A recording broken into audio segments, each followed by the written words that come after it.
Hi guys!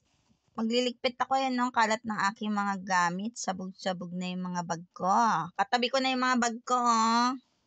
Yan. Bumaboses lang ako ha.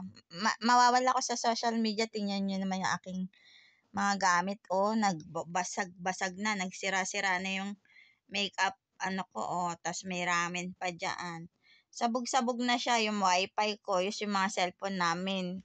Naipit-ipit na dito. Nalubog-lubog na ba? So, ba't ba kayo nag-aaway? Bumabas lang. Suot ko pa yung uniform ko, oh. Maswerte ito yung uniform ko. Maaga ako natatapos sa trabaho sa hotel. Maaga ko nakakamahan lahat ang aking mga, ang ganda ng ubagi, oh. May epekto na siya. Nakakaputi talaga siya. Magpapalit na ako ng unan. Kasi tingnan niyo yung unan ko. Kaya mawawala ako sa social media. Kaya kung gusto niyo yung gusto magpasikat, sige magpasikat lang kayo. Kasi mawawala din talaga ako guys. Kasi may trabaho ako. Hindi nga ako nagtrabaho sa gabi. Nag-stop muna ako. Kasi nga, tingnan nyo naman yung problema kung ilang taon ko na itong problema kung paano ko siya liligpitin. Yung mga sinapin ko. Sinabog-sabog ko lang din. Kung gaano kagulo yung ano ko dito, natutulog na ako sa mga bag ko, natutulog na ako sa mga makeup ko, sa mga cellphone dito, sa mga laptop dito, mga gadget ko, yung digital camera ko nalibing na dyan, gagamitin ng anak ko kasi may ano sa school, kaya may para mga program ganun. Kasama ang grade 6 na kasi yung anak ko. Tapos gagraduating na yung anak ko sa high school graduate. So, suddenly, hindi ako makauwi. Marami din ang problema sa buhay.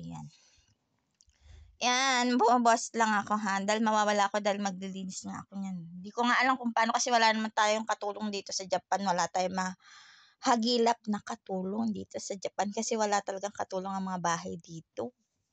Mahal ang bayad sa katulong dito. Mas mahal pa sa artista, sa mga vlogger. Oras ang binabayaran ng katulong dito. Ang ganda ng ubagi, no? Na-stop na ako ng ubagi. 2 linggo na naman ako nag-stop eh. Itutuloy-tuloy ko na siya. Akala ko sinisira niya yung mukha ko. Pero ginagawa niya. Baby face niya. Kasi nag-aayos din kasi ako. Nag-aano ako eh. Tsaka na magpapalalantad. Pag okay na lahat, malinis na ang bahay namin. Malinis na ang kapagiligiran. Hindi na ako natutulog sa mga bagbag ko. Yan oh. May bibili na naman ako ng bag. Ayun nga yung bigas ko. Nandyan oh. Ayan, nung kalalagay ko lang ng bigas, yun, nasabog. Ay, baka gabaan ako kasi baka mamaya matapon yung bigas. Kaya asikasuhin ko na talaga dito. Kasi nilagay ko yung, eto yung bigas. Ayan, bigas ko. Nalibing na yung bigas ko ba? Mamahalin pa naman yung bigas ko. Hindi, sale lang yung bigas ko.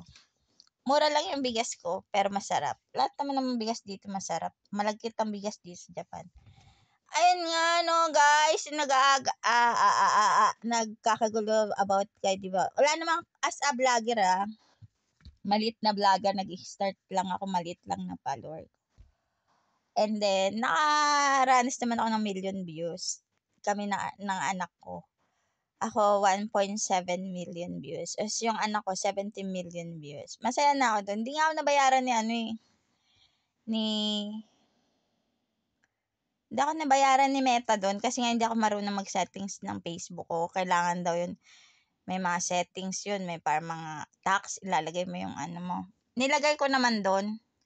Ewan kung nilagay ko yung bank account ko. Wala naman lumabas na pera. Pero okay lang natin na pinaraan sa akin ni Meta yung million views. So, ano rin pala, lumabas rin pala ako sa mga timeline nyo. Di ba? Minsan nga lang, hindi talaga as in nakilalang ganun. Eto nga, about nga doon kay Diwata, no. Hindi natin siya pwede husgahan kasi pagod siya eh. Tsaka parang problemado siya sa mga tauhan niya. Di ba? Hindi natin siya pwede husgahan na nagbago na siya, attitude na siya, ganun. Pero parang nagsimula lang naman siya nagbago yung na-collab siya kay di ba? Yung nakipag-collab sa kanya si Rosmar.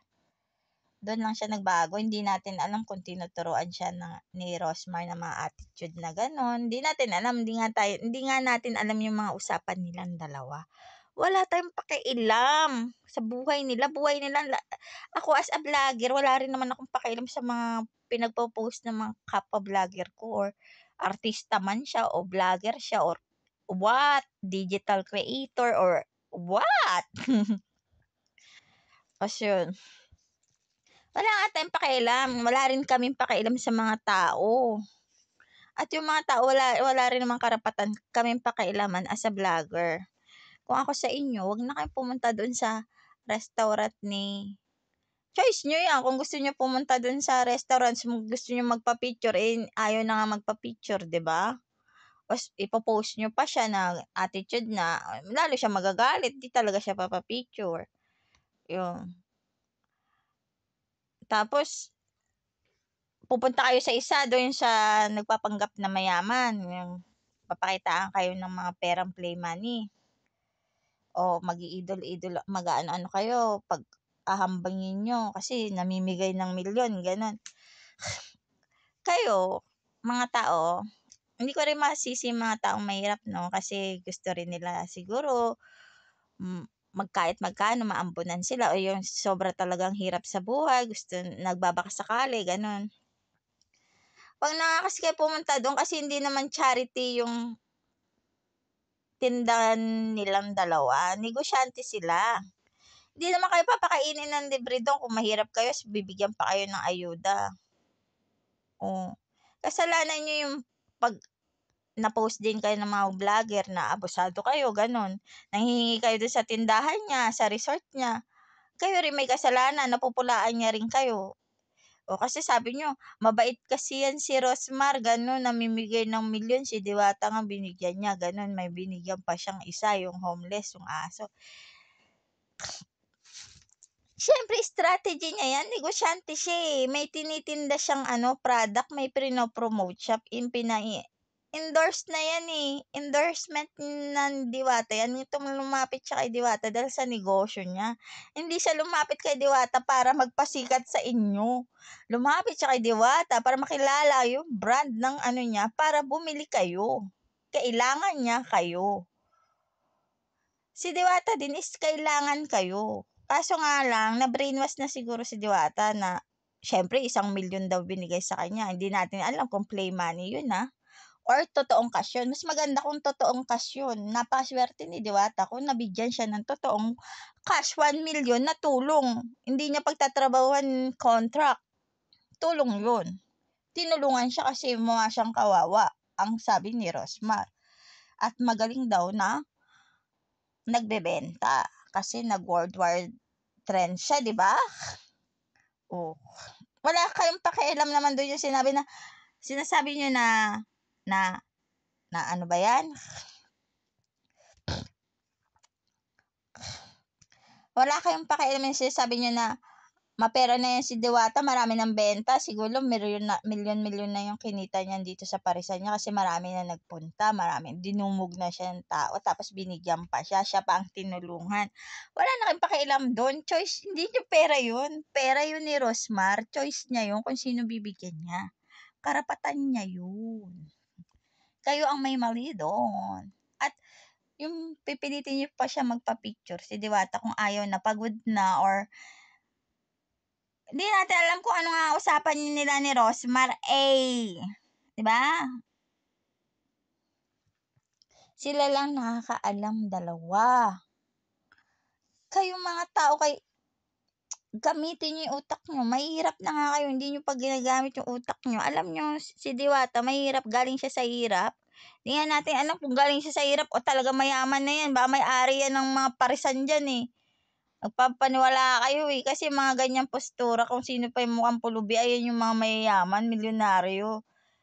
Nabaliw na sila, ganyan na hindi na naliligo, parang mga siraulo na sila kasi wala na silang paglagyan ng milyon-milyon nila. Hindi sila masaya sa buhay nila, 'di ba? Ang sabi ni Diwata, hindi naman daw kailangan din hindi naman siya nanghihingi. Ang gusto niya lang jowa. Ibig sabihin mayaman na si Diwata, kayo talaga napaglilinglangan kayo ng mga vlogger na ang dami-dami lumabas na vlogger na scammer, bigla lang sumikat, scammer pala. Maraming vlogger na manloloko, mamaya hawak pa ng mga sindikato yan, eh, or may may-ari pa ng sindikato yan, kayo. Talaga kayong mga tao kayo, kaya mahirap kayo, hindi nyo ginagamit yung utak nyo, hindi kayo nag-iisip. Pag-iisip lang, iisipin nyo nga yung mga sinasabi ng mga vlogger. Sabi nga ni Rosmar, dati nga daw siyang natutulog daw lang doon sa pet shop niya, tapos marami na daw siyang property. Naniniwala kayo, kahit nga yung presidente, walang ganong karaming property. Pinakamayaman sa buong Pilipinas, walang ganong karaming property. Kayo, oo, ilabas niya yung titulo. Maniniwala tayo sa yung may-ari ng mga lupa na yun, yung sinasabi niyang property niya, pahusgado natin, palabas natin yung mga tax na binabayaran niya, kung bayad ba sa tax yun.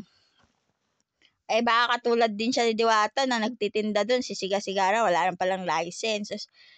Mataas ng ere, di na nakakilala. Kaya kasi mga mahirap kayo, hindi kayo nag-iisip, kaya napapagdinglangan kayo. Nasabayan kayo mang walang alam. Kasi kayo nag-aaral, illiterate person, ganun. No, can no read, not can no write. Dapat kahit mahihirap tayo, ginagamit natin utak natin, iisip tayo. Totoo ba yung sinasabi ng mga yun? At hindi natin sila kailangan.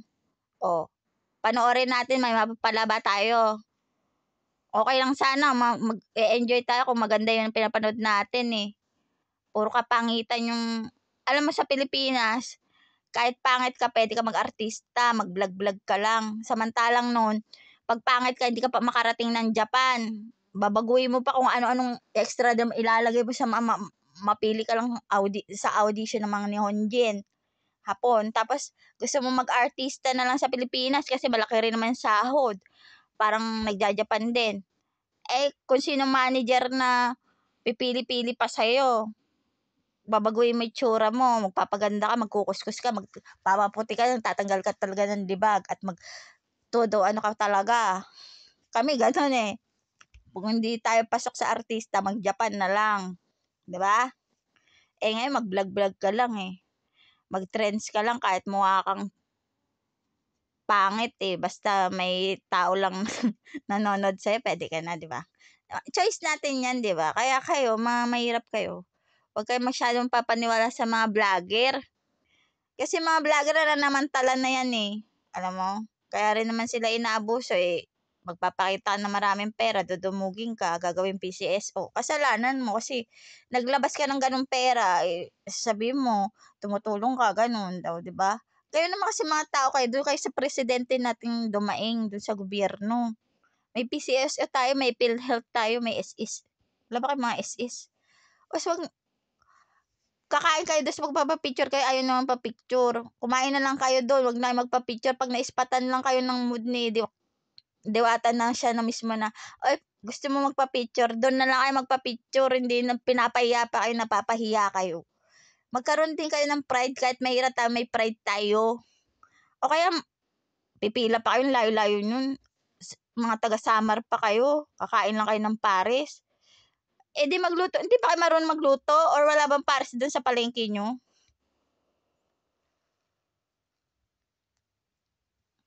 Pupunta pa kayo doon kay, Rosmar. Lunurin pa kayo doon sa swimming pool nun. May namatay na bata na doon.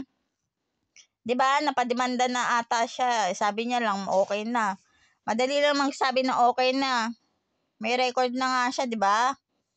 Nagmamakaawa yung nanay kasi nalunod daw yung anak niya, pabayaan. Wala bang lifeguard doon? Akala ko ba marami? 100 na, 50 na yung tauhan niya. Ba't may nalulunod pa doon? Natutulog ba yung mga tauhan doon? Pinapasawuran niya lang, may namamatay daw doon. Na bata, nalunod. Ewan ko, sabi, 2 linggo na daw nag-aantay yung nanay ng ayuda kasi nalunod niya anak niya. Hindi. Kung mayaman yun, yung time na nalunod yun, pinautusan na niya sa tauhan niya, pinadoktor na. 2 linggo ba, patay na yun. Kasi pag alam ko nalunod ka, 1 oras lang, hindi ka na restaurant, tigbak ka na eh. Nangingi daw yung nanay ng hindi naman siya nagbigay. Baka nag-aantay pa siya ng benta ng pares niya. Kaya huwag kang papaniwala ng milyon-milyon pero niyan, eh, yung nanay nga nakikiusap na wala nga daw siyang kapera-pera na lunod yung anak niya, hindi naman din nagbigay si Rosmar. Kinukulit niya 2 linggo na hindi pa nagbibigay. Kayo, ang kukulit niyo kaya ako, magliligpit na lang ng kalat ko dito kasi kakapanood ko tingnan niyo, nagtambak-tambak na yung mga gamit ko, nasira na yung makeup case ko diyan, papaayos ko pa or bibili na ng bago. Yung mga bag ko dito, ayun yung bigas ko, yun, nilagay ko yung bigas ko, ayun. Mamaya matapon yung bigas ko, pera gaba, magabaan pa ako. Goodbye na, huwag kayong papaniwala sa mga taong nagpapasikat lang sa inyo tapos sisipain naman kayo. Kayo, bahala nga kayo sa buhay niyo.